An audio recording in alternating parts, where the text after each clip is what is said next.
रायगड, महाराष्ट्रासह देश विदेशातील ताज्या बातम्या पाहण्यासाठी मॅक्स इंडिया लाईव्ह चॅनलला सबस्क्राईब करा आणि बेल आयकॉन दाबायला विसरू नका.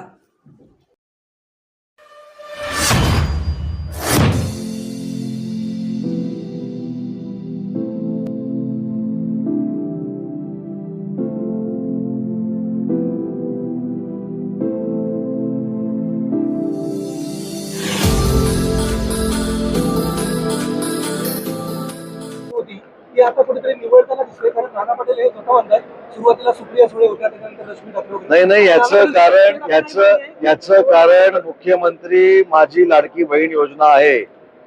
1 महिन्यापूर्वी शरद पवार साहेबांनी सांगितलं की संख्याबळ आल्याशिवाय मुख्यमंत्रीपदाची चर्चा करणं हे चुकीचं आहे.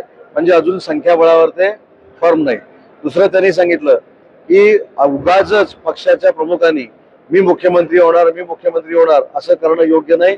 हे महाविकास आघाडीला घातक आहे. नंबर 2 आणि नंबर 3 त्यांनी असं सांगितलं की नवीन देखील संख्याबळ आलं तर मुख्यमंत्री होऊ शकतो नवा चेहरा.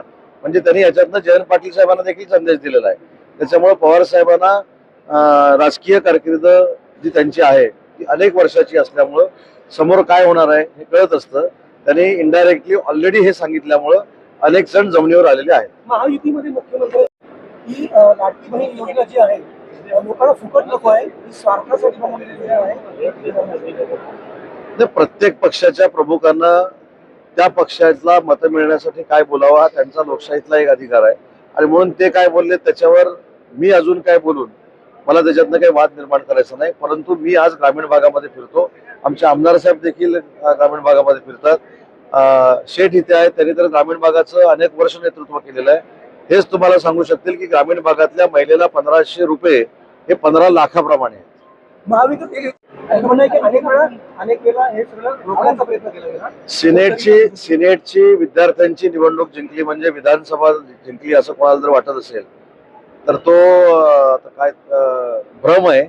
आणि दुसरी महत्वाची गोष्ट ती थांबवण्यासाठी अखिल भारतीय विद्यार्थी परिषद का प्रयत्न करत होतं तर ते देखील काही दिवसामध्ये आपल्या लक्षामध्ये येईल की रिपिटेशन केलेली नावं, खोटे केलेले मतदार आणि आपल्याच आजूबाजूचे केलेले मतदार यासाठी त्या संघटनेनं आक्षेप घेतलेला होता.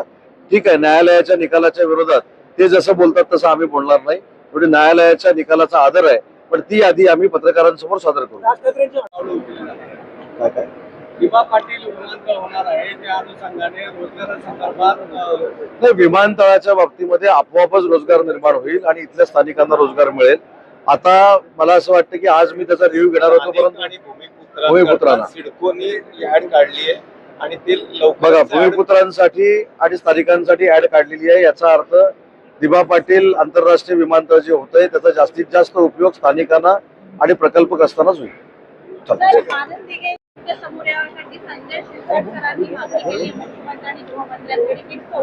संजय शिरसाट साहेबांनी काय मागणी केली मला माहिती नाही आहे आणि मला असं वाटतं की या संदर्भामध्ये माहिती घेतल्याशिवाय बोलणं योग्य नाही. सिनेटच्या निवडणुकीमध्ये